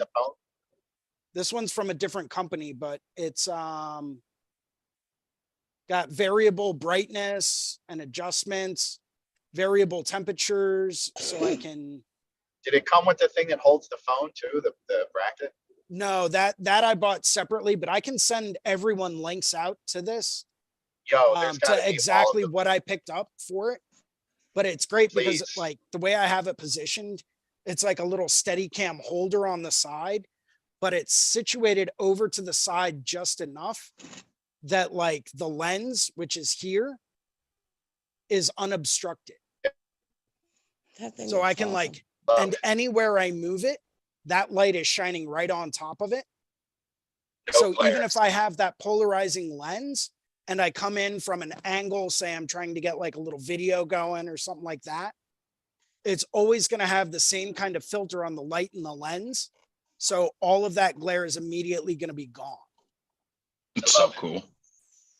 Thank you. Yeah, absolutely, man. Please send that stuff. Yeah, it's, yeah, I would love to have that. Rechargeable, USB-C. It's got like a 3-hour battery life. I don't think you're ever going to be taking pictures for 3 hours, but it works. You never know. You'd be surprised. Yo, truth. I spent 45 minutes the other night just photographing the tattoo I finished up. I was like, man, if this thing lasted anything shorter than 3 hours, I'd probably be in trouble. But yeah, this is just like a little like GoPro camera rig mount with a variable ball head attachment. Like a mini ball head tripod attachment and a cell phone holder. Mini Ballhead was my nickname in high school. I'm not surprised. I'm really not surprised at that, Seth. So But with yeah, the little Lume Cube lights are great, man. You can clip them onto anything and have them lighting. that's what I whatever. was going to ask. They get pretty bright too. Awesome. And it comes with Yeah. like a standard diffusion box, like this little white silicone thing that I've got like Oh, all types yeah. of other parts in. This can go right over top of the light to diffuse the light. If you want to use that instead, you can. But it's great, man. Just picked it up. I think the light was $50, or thereabouts. The film was 10 for like 2 big 8.5 by 11 sheets. The cell phone holder was $10. The adjustable arm was $10, and the ball head was, I think, $7 or $8. Like Nice. super reasonable. So it's not like anything was outrageously expensive, but I just kind No, of pieced dude. it together. I was like, yeah, this can work. Why not? To make it to get better quality photos and video. Absolutely. That's worth every penny. So what is everybody doing nowadays when posting pictures of things? Are you guys like, I'm still doing reels. I've done more of those than actual regular photos. But are you guys still doing reels or what's going on with that? I've also been like live streaming a lot of stuff, which I don't get. I mean, anytime I run into somebody, they always say they've seen it. They're always like, oh, I love seeing that stuff. But I don't even think I've ever gotten over like double-digit viewers for a live stream video. It's always like people checking in, bouncing out. I don't expect anybody to sit there and watch for that long, you know. But I'm just curious what you guys have found success with, guys and girls found success with, you know, having taking pictures or promoting your work on social media. So I also try to live stream a lot of stuff. I'd be catching you. Yeah. You've jumped in Yeah, once or me too. twice. I've seen that. Amber's jumped in once or twice. That's always fun. I don't ever expect too many people to tune in live. So I just kind of automatically discount that. What I do tend to look at though, after the fact, are the statistics to see how many people are actually watching it after the fact. And Now, that's are where I you think you're posting gonna it or are you just like, I am posting it after I get done with the live stream. I always post it up as like a story, or I post it straight to my reels or whatever, just so that other Oh. people that miss it have the opportunity to tune back into it and watch what I'm doing. so when I tried to post mine, I gotta take a look at that and practice that once or twice, because when I tried to, you know, at the end it says, you know, do you want to share this live stream video, you know, or discard it? In the past I said share, and then it looks like it goes to put it up as a post, like as an actual video post. And I don't want to post a 45-minute video on one of my things. Like, I'd rather that just be part of a story or something, you know. So I'll have to look into how you're doing that. Yeah, I mean, I just keep mine posted up. I mean, I don't really care if it's 45 minutes long or 2 hours or 4 hours or whatever. You'll put it right into your normal feed, like your regular Absolutely. pictures. Okay. If And I'm people want to telling go you, back I'm through and watching watch every it, they moment of can. that feed. Yeah. Are you? Yes, I Okay. am. All right. Okay. So maybe I'll do that. I will watch I gotta it and head pick out, it apart. guys. Have a good one. All Yeah, right. y'all have a good one. It was great chilling as always, and I'll see you next Sunday. And thanks for All joining right, in later, for the bro. 100th episode. Fuck yeah, Oh, thanks for shit. having it. 100 I wasn't gonna episodes. You're miss going this into for the world. syndication. Yo, right? We're syndicated, baby. 100. That's awesome. Dude, congratulations, Jason. Oh, thank you, man. I mean, it's all about persistence. But in all honesty, today's episode is dedicated to thanking everyone else. Because without you guys jumping in, without you guys participating, I would not continuously be doing this kind of stuff. So it's a lot of what I do is because of you guys. So it's me Well, who should be thanking you. I think it's that symbiotic relationship. You know what I mean? We're all getting something out of it, but more than anything, it's the, you know, the reminder of shared knowledge and how important that is. You know, I've said it 100 times before, and I'll say it right now. The rising tide lifts all of the boats. Absolutely. So it's nice that you're out there making waves for everybody to hop on, man. Absolutely, man. Well, you know, it's part of what I was called to do in this life is to help You know people. it. So I try to do that as much as I can for as many people as I can. And anyone that wants to jump on any kind of a wave I might be making, number one, be forewarned. My waves are not always the biggest of waves and they're not always the best of waves, but they are You're there. making, And yeah. you know what? People want to jump on them and take a look and try them out. You're more than welcome to. When I first started what? doing these things, man, I had people joining from all over the world. South Africa, I remember talking with a guy from Johannesburg. I had people jumping in from the UK. I had people jumping in from all over Southeast Asia. It was great, man. It was awesome. That kind of dies down after a while with, you know, just with like people kind of getting bored with things and wanting to see the new thing. You know, whatever the new thing might be at the time, but I've just continued on with it, man, because, you know, it's something that I find value in. So I'm hoping other people will find value in it as well. 100%, man. And I think even those moments, if those people aren't necessarily hopping on, we're now connected, you know, with like, and that's what it's about, spreading the network. And, you know, say what you want about whether or not the waves are big or small, but they're consistent.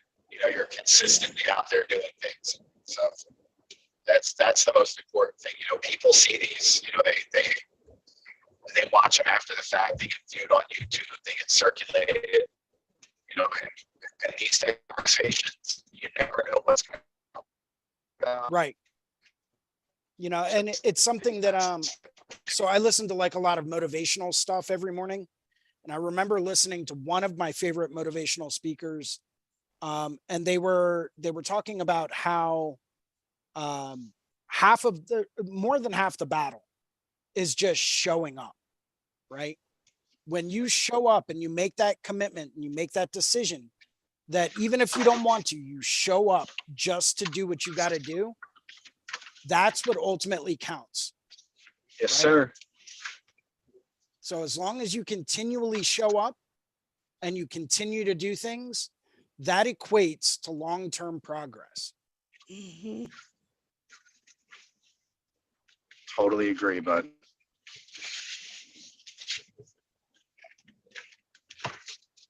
Even when you feel like crap and you're in the hospital, you got to show up. Absolutely. Amber, how are, or like when are you getting out? Hopefully Yeah, they're springing me tomorrow. Oh, good. I was going to say, if I have to call in a few friends to do like a black ops mission to get you out, I will. Oh, it's going to be Oh, like no. Blackwater for sure. You'll have people showing up in bulletproof vests and full baklavas and like It has it'll been be so peaceful and quiet. Showing up I've in been- Greek pastries. Yeah. I was about to say, Did he say? for some baklava. yeah. Or what are they called? The like ski masks? Oh yeah, I know what you're Balaclavas. talking about. Balaclava. Yeah. Oh yeah, balaclava. Yes. It's close. Sorry, I mispronounced there.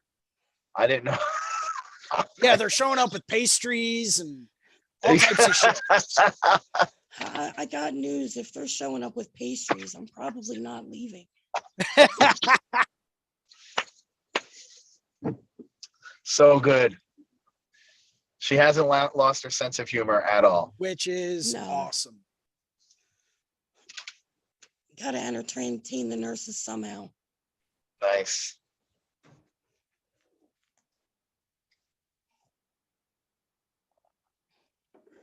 So what's coming up in the spring? What do you guys have planned? Any trips or anything? Well, I am probably heading out to Amsterdam in June. Wow. Um, as for like the first official vacation I've actually been on, and like an actual vacation, not like a, hey, yeah, I'm taking vacation and I'm going to a tattoo convention over here. This is like an actual, like, non-work vacation, I think. Knowing me, I'll probably still stop by a couple of tattoo studios or find something to do tattoo related. Yeah. That way I can at least try to write off part of the trip. But it's going to be like my first like non-convention vacation in a large number of years. So that's going to be interesting.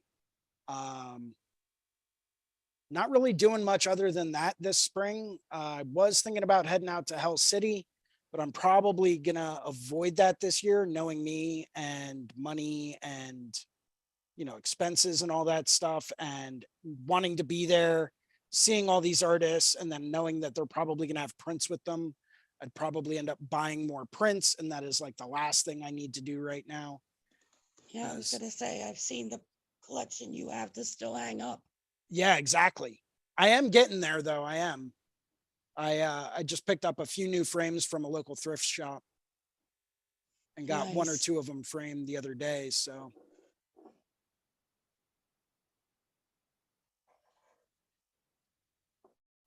but yeah, just trying to save some money, do the things. I do have the Skindustry Expo coming up at the end of this month.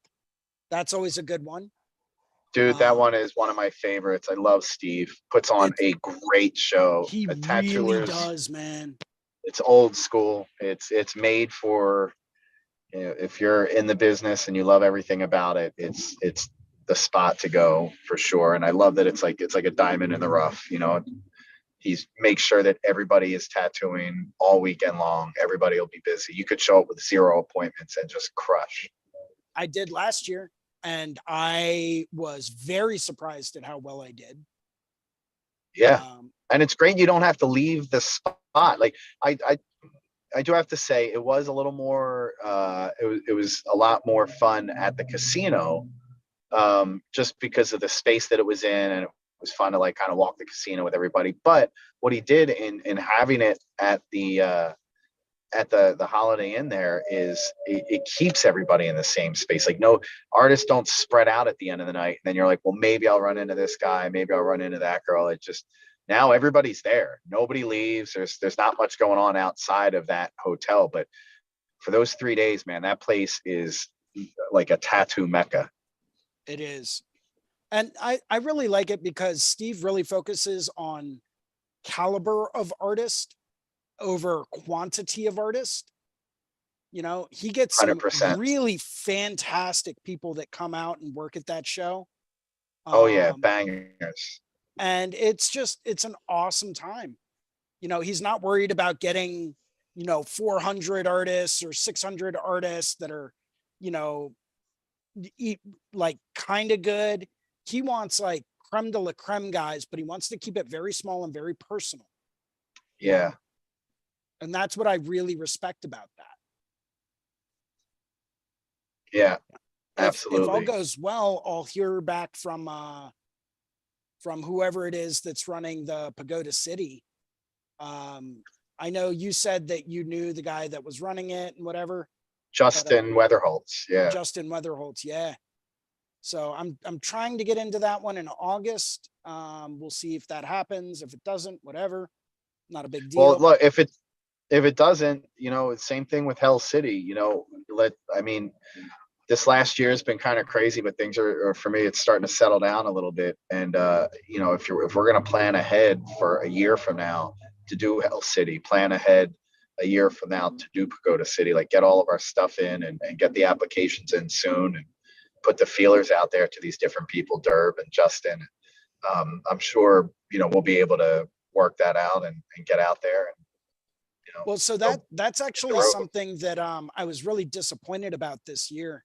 And it's something I found out about a lot of these upper echelon shows, is that a lot of them have a policy in place where if you don't get into the show, they just don't bother to get back to you.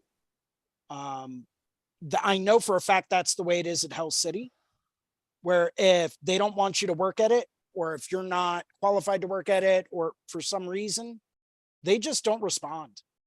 And they won't get back to you. And I'm not a big fan of that. I don't like that aspect behind it. I would prefer that people be like, hey, sorry, but we took a look at your portfolio. And we think that, maybe this isn't the right year for you. Maybe if you worked on this, and this a little bit more, we could potentially get you in next year. But maybe if you work on some of this stuff, we can get you in, but I don't think this is going to be a very good year to get you in. It's like, okay, cool. I respect that, or at least reply and be like, hey, sorry, booths are pretty much sold out. We're waiting to hear back up from 1 or 2 people, but if they don't get back to us, then we'll let you know. But otherwise, sorry, man. Cool. Not a problem. Now I can plan accordingly. And that's Yeah, exactly what happened I with Hell totally City. get that. Yep. Hell City was different though, because I applied for Hell City back in October when I found out that they had openings, and I was accepted last year to both of them. And this year they never bothered to get back to me. So I'm not sure what happened. Did you go in the years past? I didn't. Last year was the first year I made it in. And okay, cool, fine, whatever. I got the personal acceptance from Derb. Awesome. Great. Let me start getting everything together. And then things literally fell apart at the last minute. I was less than 24 hours away from getting the last booth, because they're very specific about, you need to have another artist in your booth with you. They need to be approved to work at the show as well. You need to have first aid certifications. You need to have CPR certifications. You need to have bloodborne pathogen certifications. You need to have all of your paperwork plus your payment set and ready to go by the time you apply. Yeah. Okay, cool. I can do that, but it took me a little bit of time because of the late notice to figure out who would be willing to work Hell City with me. So I'm like, okay, well, I missed the booth by 24 hours last year. And I couldn't make the one in Phoenix, which sucks, but it was my mom's. Is that Derb's also? Yeah. Hell City Phoenix was Derb's. Last year was the last year that they were doing Hell City Phoenix. Did not know that. Otherwise I'd be like, okay, cool. Well, maybe I'll just apply for that one. But he cut it down to 1 show this year. And it's like, okay, cool. Well, I know that I got a personal acceptance from Derb to work at this show. It shouldn't be a problem for next year, right?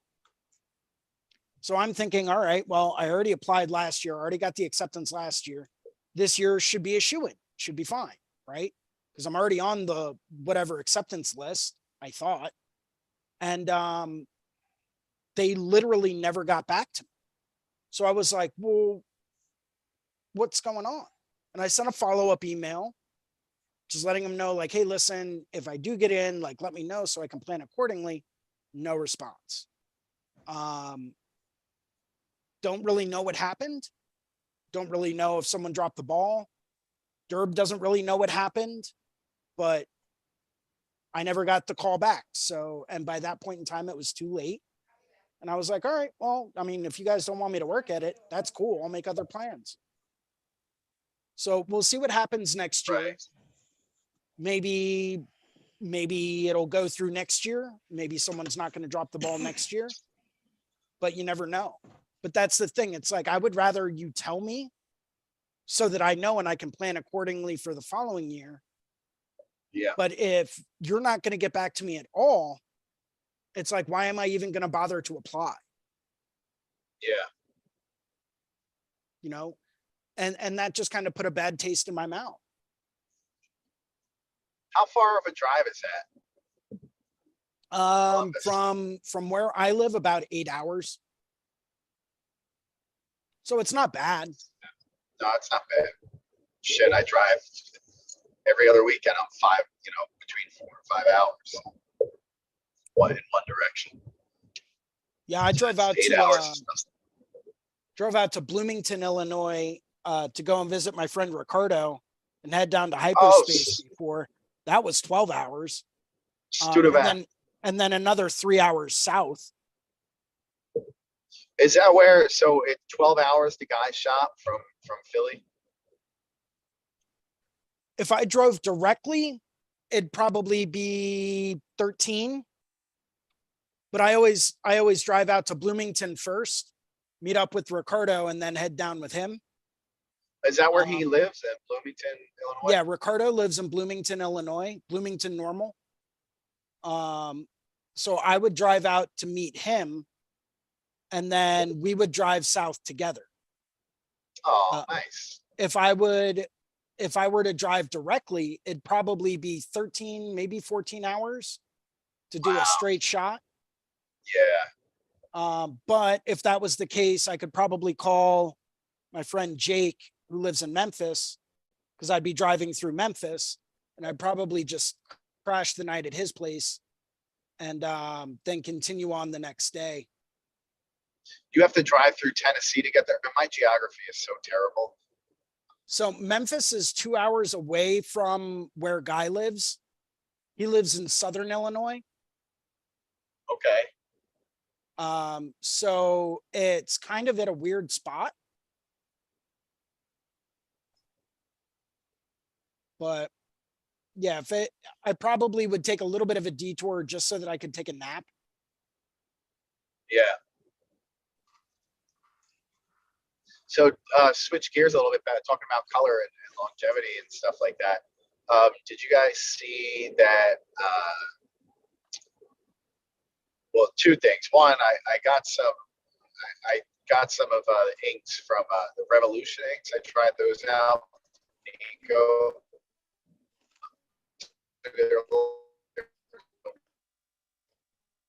Breaking up on me, Seth. Yep. Sorry. The Revolution inks from Nico. Yes, it's pretty good. But I saw that Adam formerly from Fusion has his own company now. They had like a thing where they couldn't, an order where they weren't allowed to open a new ink company right away. But he just opened one, and it's Sacred Ink or something like that. But he's a good dude. I've known him a long time. Yeah, so I know I've not tried any of them. Eric over at Industry Inks used to work for a number of different major pigment companies. And he moved over to Industry to get them up and off the ground and help work with them. And I really like what they're putting out. Yeah. Eric used to work for Fusion for a number of years and then left there. And then so he worked with Adam then, probably. Yeah. Adam Everett.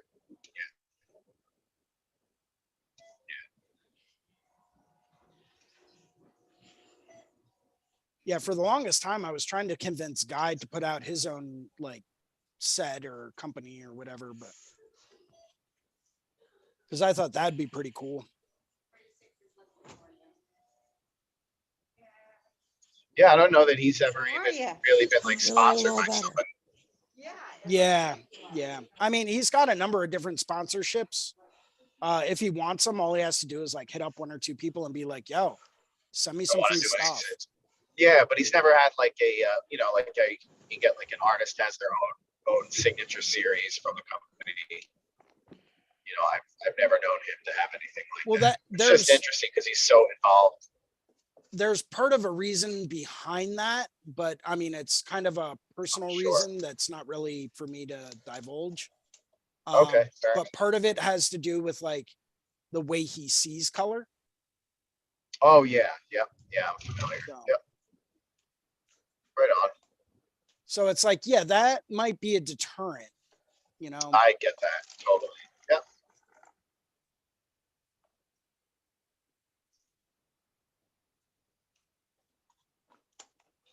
That texture is looking great on there. Yeah, I'm just kind of like splotching it down, very impasto, very kind of like quick little dabs. Little scumbling going on there. Yep. Bingo. Yeah, it just helps create that little bit of a texture. And then I'll take a look once this dries, and I'll take a look at some shapes that have been created. And then from those shapes, I'll go through and I'll, accent some of them to help create that texture. And I'll kind of Sure. smooth other ones out. But this is basically all just to go through and help create shapes for the texture. Okay. Yeah, it's kind of like a little underpainting, but not really an underpainting. If that makes any sense. Absolutely. Yeah. You're working from the mass, the large mass shapes into the finer ones. Yeah, and that's only because I already have like basic values kind of blocked in. If I didn't already have my basic values blocked in, I'd be going back through to finish blocking those in. But now that the Right. basic values are kind of blocked in, I can go through and kind of scumble around a little bit and just kind of move some paint around to create a bit more of a texture. Love moving paint around. It's one of my most fun things to do when you're doing a piece and you get into that kind of like that flow state portion Yep. of it where you just, it's great. That was one of those key pieces of advice that kind of changed my entire art career. Right. I remember talking to an art professor when I was in school, and I was like, man, this just isn't like, it's just not doing what I need it to do and all this other stuff. And he's like, okay, so change it. I'm like, what do you mean? And he's like, dude, all you're doing is moving paint around on the canvas. Move it around some more, see what happens.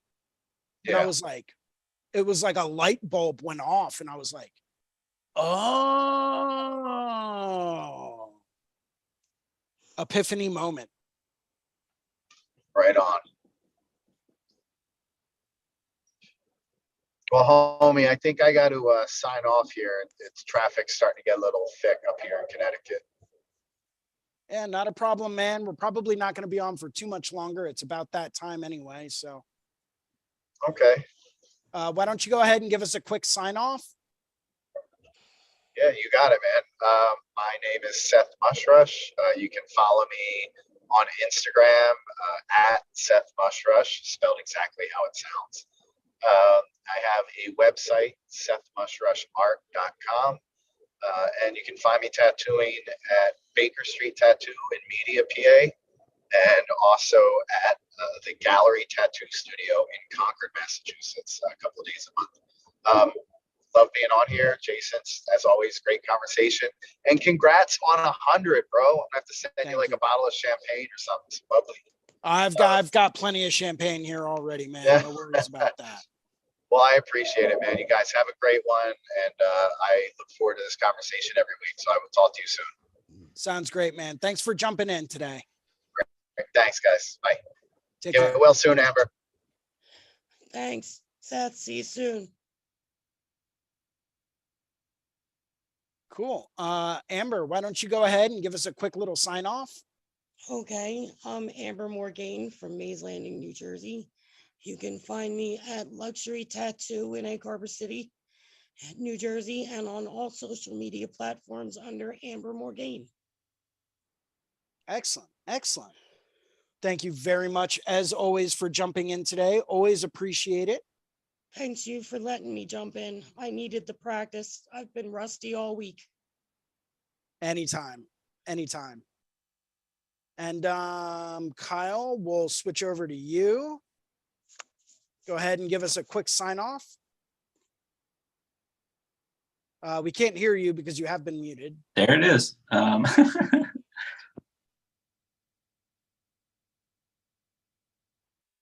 Now you're muted again.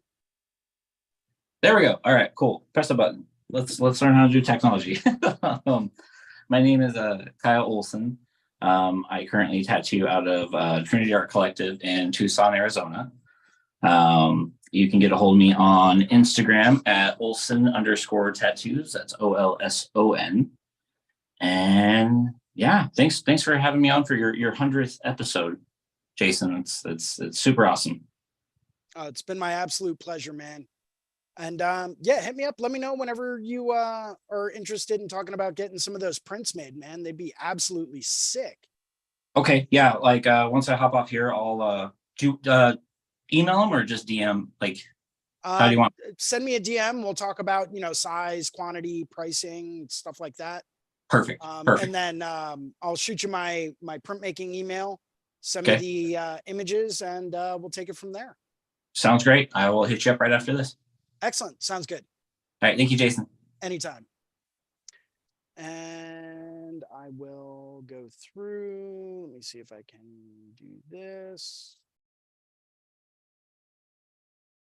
Awesome. So thank you guys all for joining me today. My name is Jason Leeser. I host the Skill Building Sunday Drawing Group. If you like today's episode, go through, hit that like and subscribe button. Show us a little bit of love, show us a little bit of appreciation. And thank you for joining me on this 100th episode. I will be posting a link to the Google form in the description of this video. Go through, fill that out. Who knows? Maybe you'll end up with an original oil painting from me. You never know. So thanks a lot for joining me today. And everyone keep those hands busy. And I will see you next week for episode 101. Thank you very much. An honor to do this for you guys. And I really appreciate the opportunity. Thank you.